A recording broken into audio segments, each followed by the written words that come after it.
Kia ora everyone, and welcome to the New Zealand Film Commission live webinar regarding the Screen Sector Recovery Package announced by the Ministry of Arts, Culture and Heritage last week. My name is Molly Littlejohn and I'm the Marketing Assistant at NZFC, and I will be moderating our panel today. Please feel free to ask questions via the question button to the right of your screen. We aim to answer a few of these towards the end of the session, and if we do not get to them tonight, we will record them and answer them in the future. I would now like to present Annabelle Sheehan, Dale Corlett, Leanne Saunders and Catherine Bates from the New Zealand Film Commission, and Amy Mills from New Zealand On Air, who will each introduce themselves and will each be speaking to aspects of the package. Kia ora to CEO of New Zealand Film Commission, Annabelle Sheehan. Kia ora everybody, welcome to the New Zealand Film Commission live webinar. We're really excited to be back online with you. Looking forward to getting a good group. And thank you for joining us so that we can take you through the recovery package. Just letting you know that the package involves $2 million across 2 years for capability funding, and I'm going to get Dale Corlett in a moment to talk about that as the Head of Talent and Development.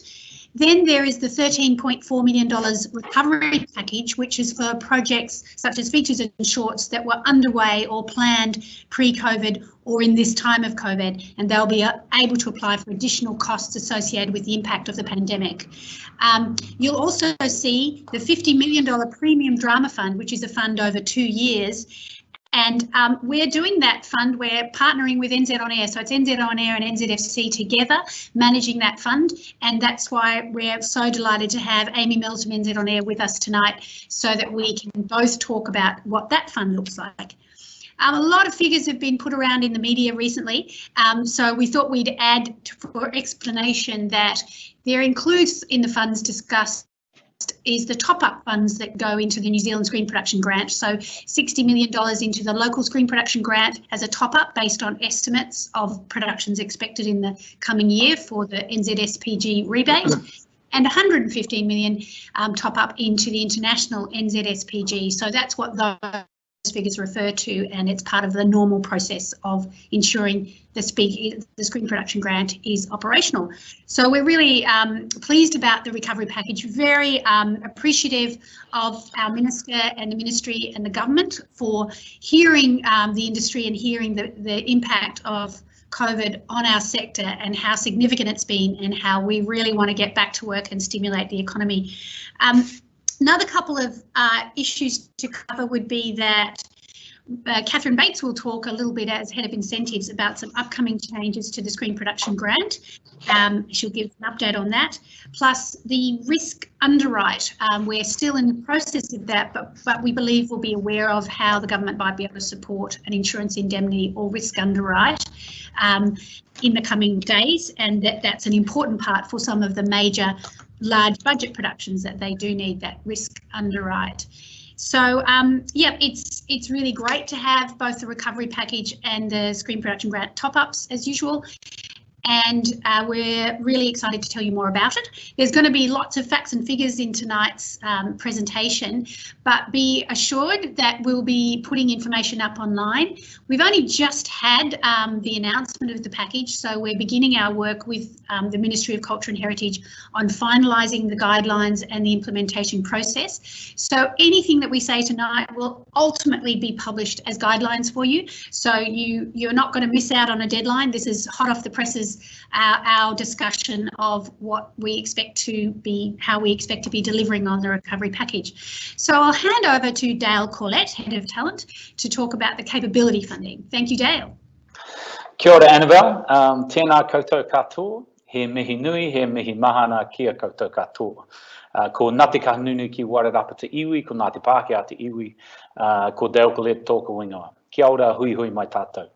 So as Annabelle said, my name is Dale Corlett. I'm the Head of Talent Development here at Te Tumu Whakaata at the New Zealand Film Commission. And as she also said, I'm going to talk about the capability funding as part of this recovery package. So there is $2 million as part of the Screen Sector Capability Fund for the NZFC. It's going to be available over 2 years, so from July, from now till June next year, and then the following year.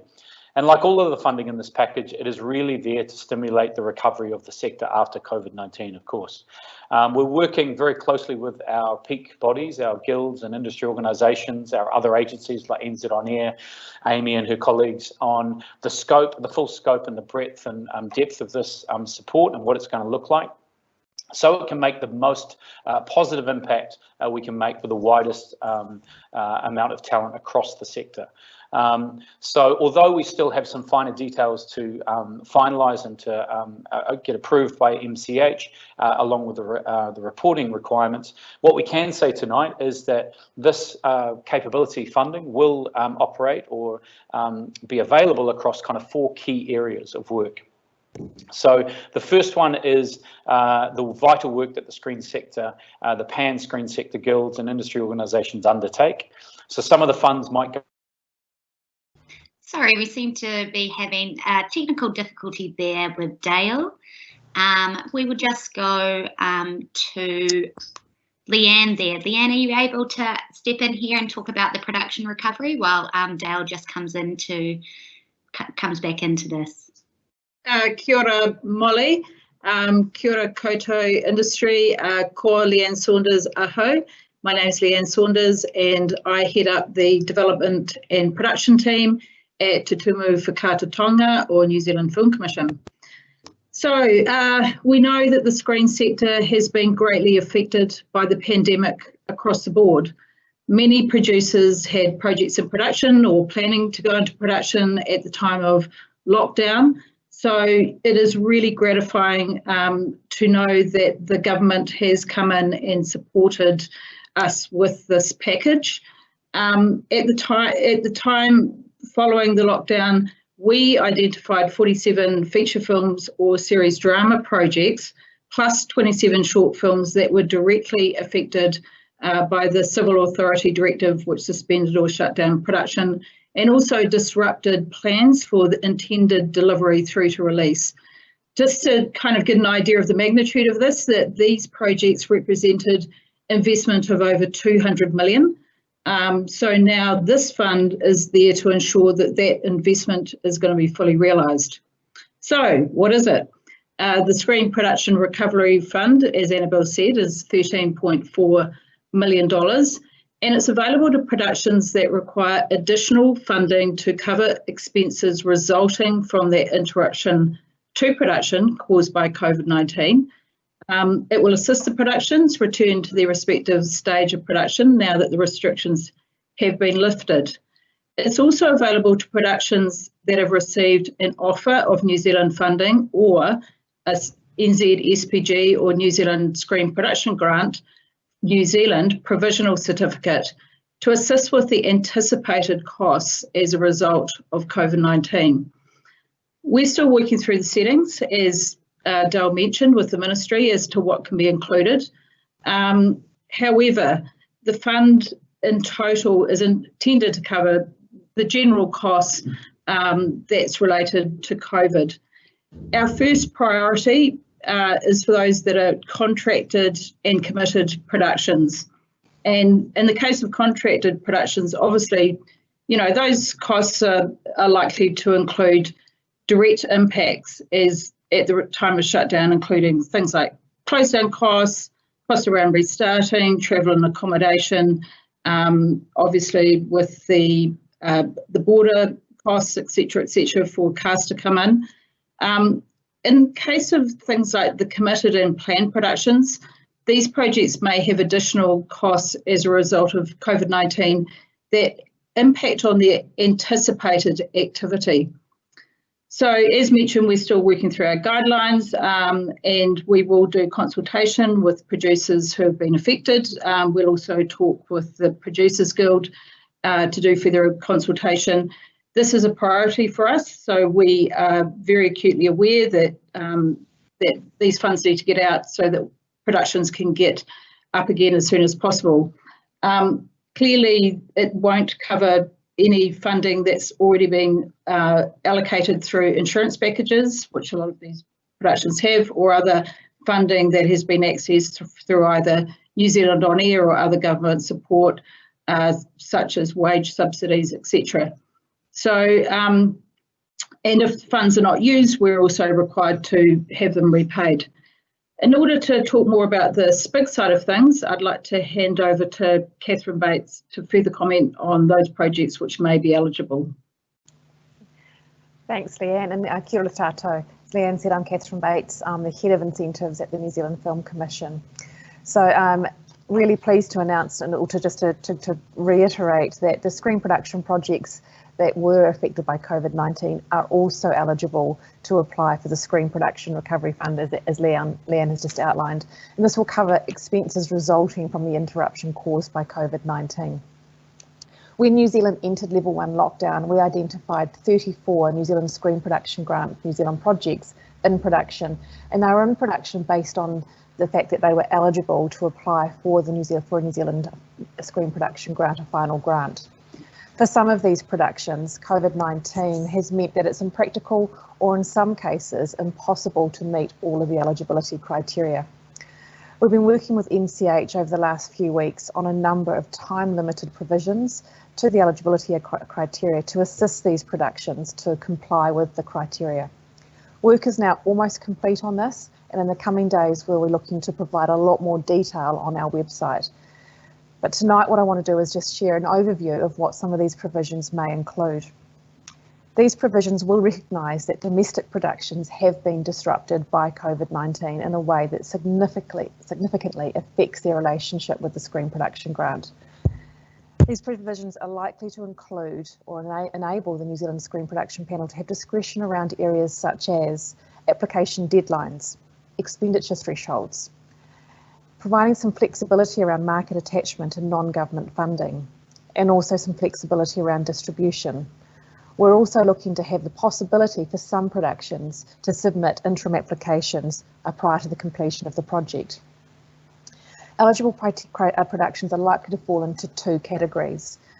Those productions that will be known as COVID-19 lockdown productions, so productions that were in principal photography before or on the 21st of March 2020. And the second group are post-COVID-19 lockdown productions, and these productions are productions that start principal photography after the 14th of May 2020. More detail on all of these provisions will be available on our website in the coming days. Once they are available, my team will be, or one of us will be in touch with all of those affected productions to talk through what these provisions may mean for you.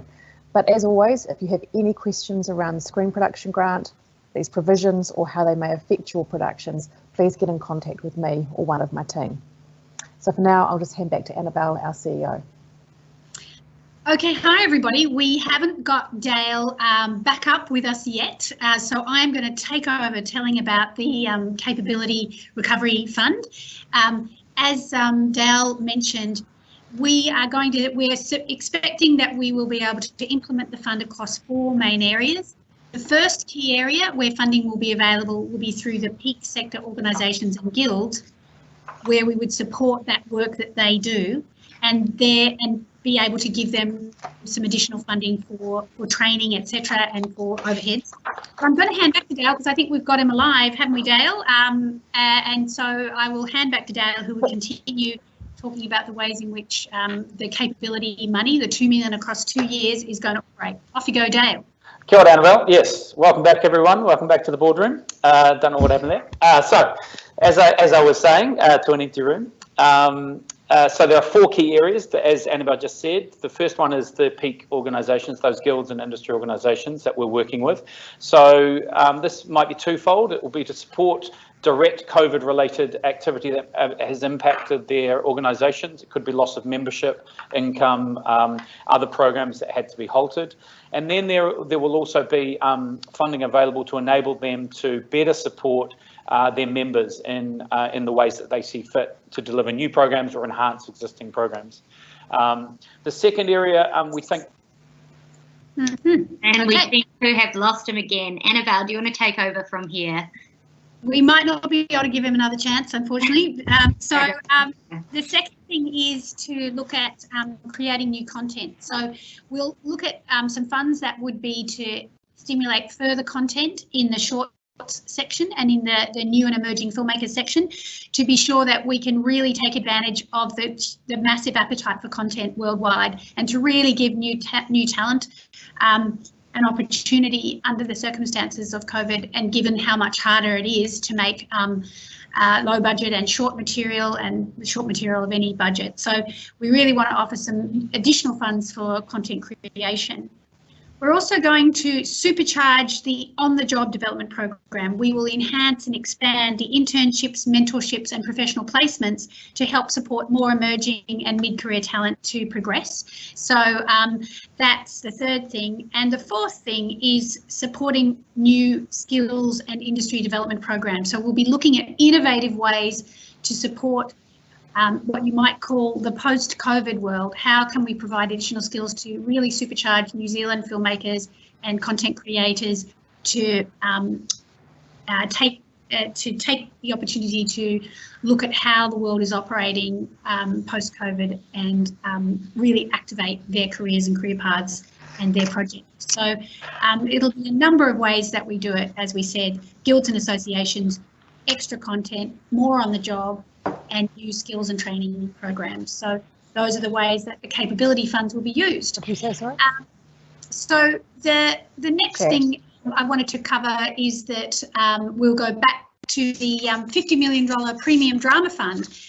We're really excited that we're going to be doing that program with NZ On Air. And the idea behind it, the Ministry of Culture and Heritage, the New Zealand On Air and New Zealand Film Commission have now been talking about what that fund would look like and the ambition of that fund. It's for high budget feature film and series drama, approximately 5 major projects across the 2 years, accessing around $50 million worth of funding from this fund. And it's content by New Zealanders for New Zealanders and for the international and global marketplace. So I'll just hand to Amy to make some perspective from NZ On Air. Thanks for joining our webinar, Amy. Great to have NZ On Air on board. Thank you, Annabelle. Tēnā koutou katoa, ko Amy Mills tōku ingoa. Just a big thank you to NZFC for letting us join the webinar party.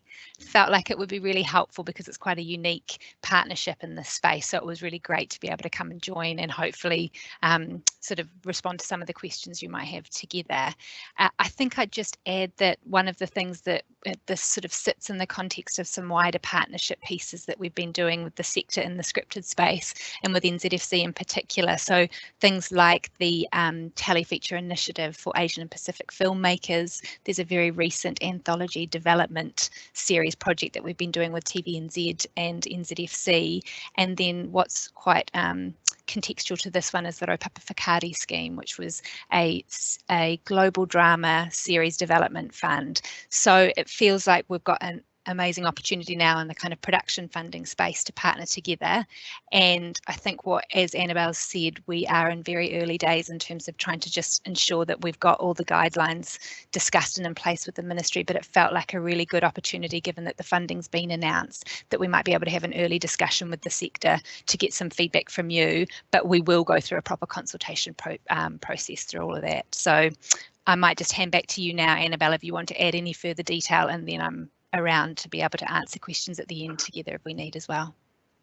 Yes, so I think the important thing to note is we're trying to get those guidelines finalised as soon as possible. We've got a goal to launch the guidelines in September, so that producers and creative teams, producers, directors and writers can be ready to apply over a period after that. So it wouldn't be till potentially early next year that your projects would need to be ready for their application deadline. And we're working through all of the details of what kinds of projects are being targeted by this. But as you can hear from it being a high budget production fund, we're looking at major feature films and major series drama. There is a goal to be able to attract international marketplace to your project, to both provide funds and context for connecting with both New Zealand and international audiences, and to really project New Zealand content out into the world. And we know New Zealanders want to make all sorts of content, and that this fund will be able to consider a whole range of drama content for features and series drama. So yeah, so that's where we're at the moment, and I think we can throw to questions now. Molly, we're going to let you identify who you need to answer the questions. Thanks, Annabelle. Yes, so we do have a couple of questions here, and my first ones are actually for Catherine. So this question states, during lockdown, there was talk of the QNZPE or TPE threshold potentially lowering from 2.5 million. Where is this at? Thanks, Molly. So there is some, we're still working through to finalise all of the COVID-19 provisions. There is some provisions that have been discussed around expenditure thresholds. As I mentioned, the way that the provisions are likely to roll out is that the panel will have discretion on each project. So projects will be able to submit their final applications and explain or provide rationale as to why some of these thresholds can't be made, and the panel will have the discretion to assess those and to put them through. But the areas of expenditure thresholds, and I think there's another question around market attachment or non-government funding, the 10%, again, those are areas where the panel will have discretion to assess projects on a case-by-case basis, and the applicants will be able to talk through how COVID-19 or the impact of COVID-19 has affected the production to meet those eligibility criteria. So definitely two areas that are in discussion. Wonderful. I would think it's probably worth mentioning that we won't be seeing a actual specific change to that $2.5 million threshold for features. We don't believe there'll be a hard change to that at this point in the COVID response, but as Catherine says, in terms of projects trying to come together or which were up and running and COVID affected, that threshold will be, of course, a consideration. Thanks, Annabelle. And thank you, Catherine. Another question we have here, which I'm going to throw to Leanne, is what is the time frame from application for funding for recovery until approval? Is there any timelines in place yet, or what's there? Okay, kia ora. Obviously, as I said, we're still working through the settings. I think it is going to depend on the level of ask. So currently, you know, if it's at a lower level, we may be able to do that process of approval through our existing internal processes. Otherwise, if it's at a higher level, it's likely that it will have to go via a panel. So it will depend. So I would say as a general rule, if it's a higher level of ask, it's probably going to be a bit longer. Most people know that the Film Commission turnaround generally from application to final decision, we aim for 6 weeks on most of our funds. So that would be an outside, and obviously if it's a lesser amount, we'll be looking to turn it around faster if we can. Great, thank you so much for that. And just a quick question here, in terms of all the fundings, Annabelle, is this only for traditional filming, or is it also available for interactive projects? Well, in terms of creating, for example, a new interactive fund, we are certainly considering that within the capability area, and we'll be talking about that with the ministry. In terms of the recovery fund and the $50 million premium drama fund, those are not currently devised in relation to the interactive games sector. They are more about the traditional feature film and series drama, but we're very mindful of the importance of interactive and how much that plays a part in, you know, in the next wave of filmmaking, and so that may be a strong part of our capability program, we hope. Wonderful. And I've got a question here which I'll give to you, Annabelle and Amy. Is there going to be development funding for TV series available as part of the new 50 million investment in series drama? How may this work? Do you want to jump in on that one, Annabelle? I can add. All right, but I'll hand back to you, Amy, as well. We certainly have talked about the possibility of using some of the 50 million towards development, and so we're still in discussion on that. We know that each of us have our own development programs that do support development of series drama and features as well. So we know there's a number of projects that may even be in the pipeline, but there may be brand new things. And so we've got some new development programs we're thinking about that would go in partnership with this production fund. clearly a lot of projects, we're hoping that there'll be projects ready to apply for that first round. And then in the second year, it may be that development funds we put this year will help projects getting up in the second round of the Premium Drama Fund. But I'll hand to you, Amy. Yeah, I think it's a really good question, and our feeling was that this was the type and scale of scheme that was going to require scripted projects coming to us that had some level of development already done. What that level looks like, I think, is to be determined, and that's probably where we would get some good feedback through the consultation. And our current recommendation in our conversations has been that we feel development should be part of this, but I think we are talking about projects that have some form of development behind them coming to us, if that makes sense. Yeah, I think we're probably talking about advanced development, that at the most a project might still be at a point where it needs some advanced development. We'd certainly like to see projects coming to us well formed with, finance plan in place, market attachments, as they usually do when they're coming for production investment funding. Actually, Molly, I might just jump in there as well and just note that we have doubled our spend on development in the financial year that's just ended, and NZFC have. That was partly a response to COVID. So people remember that we did a boost and boost up very recently call out.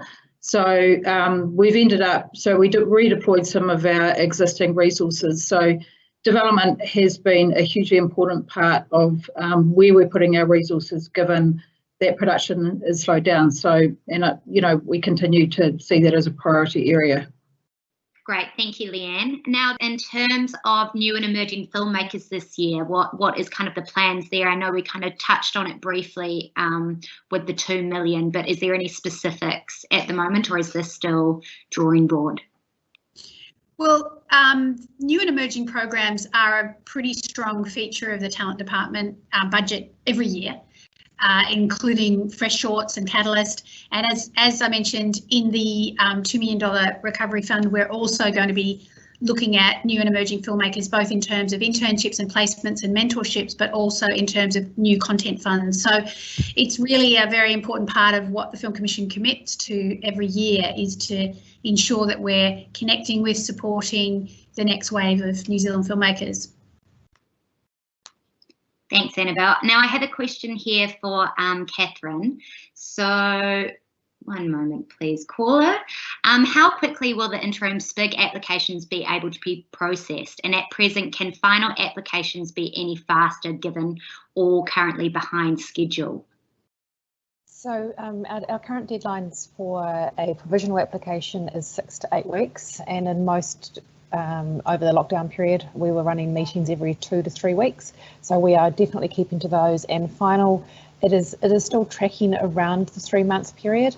Where we can, as soon as we can get those through, we're getting the applications to the panel as quickly as possible. So we're doing all we can, but there is a process behind, particularly finals where they need to go out to an independent consultant, they need to be checked for us to take those to the panel. And those processes will still be in place for an interim application. But as I mentioned, where we can, we're trying to speed up those processes as much as possible. Thank you, Catherine. Leanne, will the recovery funds be paid upfront / cash flow during production, or will they be paid on completion? I think that's a very good question, which I can't answer right now. So yes, it's something that I've absolutely thought about. It's been referred to as a contingency fund, so this might be a useful way for people to think about it.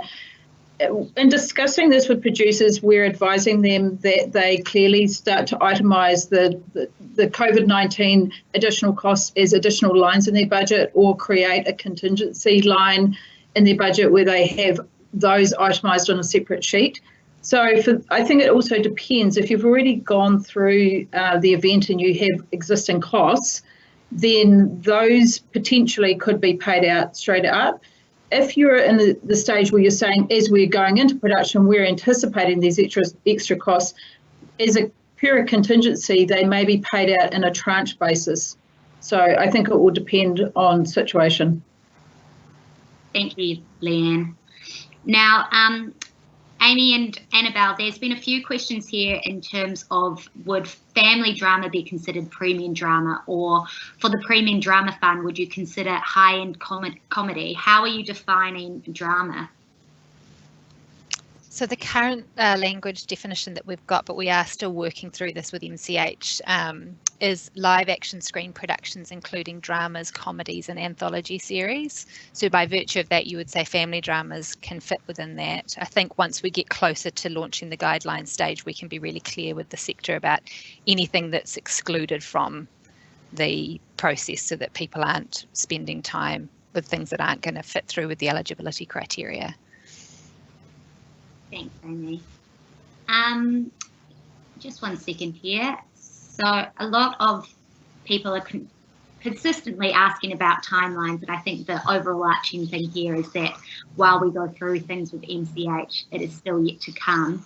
So I'll just, do you want to add anything there, Annabelle? There's just a lot of questions here.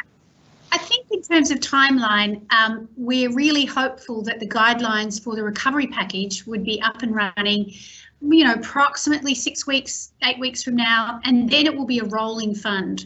So the recovery package is a bit, as Leanne said, one that's responding as and when needed to projects that either incurred costs, or when they come in for production investment funding, they might have indicated, I'm a project that now is coming in for production investment. I can see I'm going to have additional costs to the value of X, Y, and Z, and then those projects will be analysed as through the standard production investment process.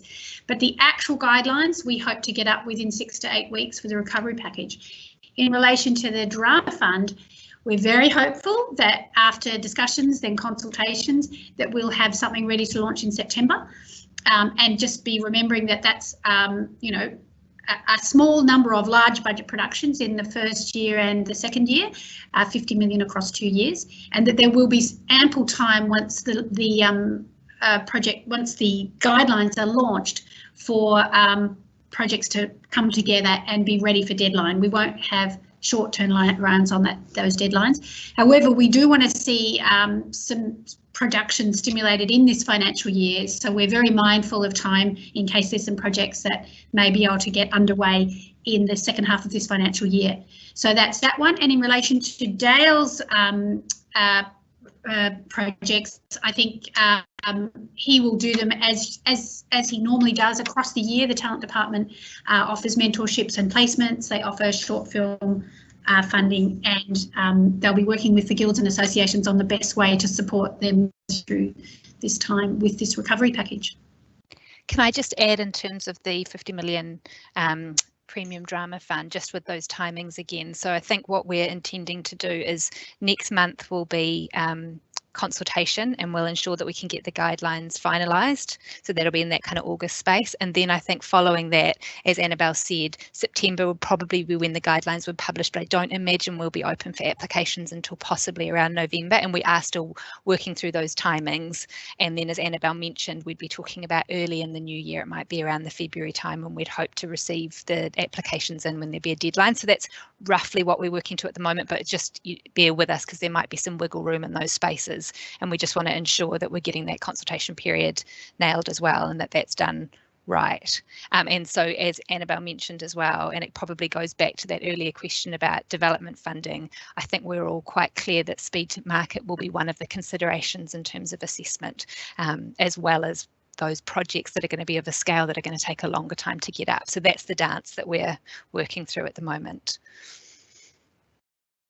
Thank you, Amy. Now, a couple of people have again asked about insurance, so they may have missed what you said at the start. Annabelle, do you want to just go over the insurance underwrite in which you can share? And is the main question about specifics of timing, how long till we'll know about the underwrite? Yep. So there's a really fulsome and detailed proposal put to the government that was prepared by SPARTA. We commissioned SPARTA to do that work, and it was very detailed, had a lot of really great ways of managing this.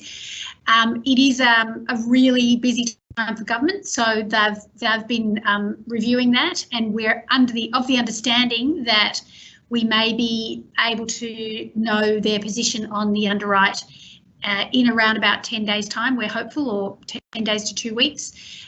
We know and have and we know the government know how urgent this is, that certain major productions are not able to move forward unless the risk underwrite or the insurance indemnity is sorted out, and it's a really important thing that needs to get done as soon as possible. So we've been checking in on that, and even as of yesterday, and we're being told that potentially that will be in 10 days to 2 weeks that we'll know. Great, thank you.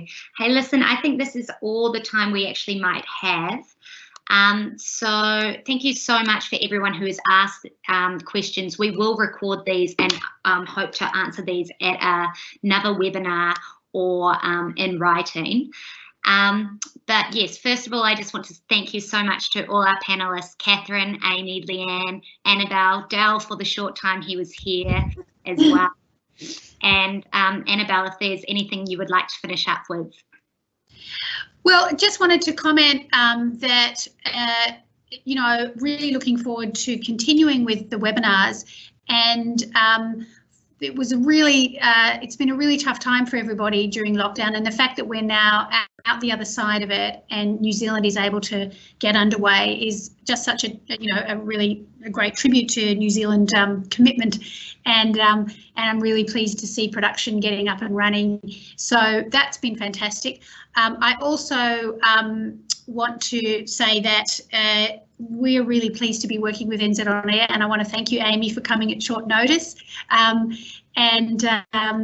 We just realised, well, we better do a webinar because we've got the recovery package out and people will be wanting to know things.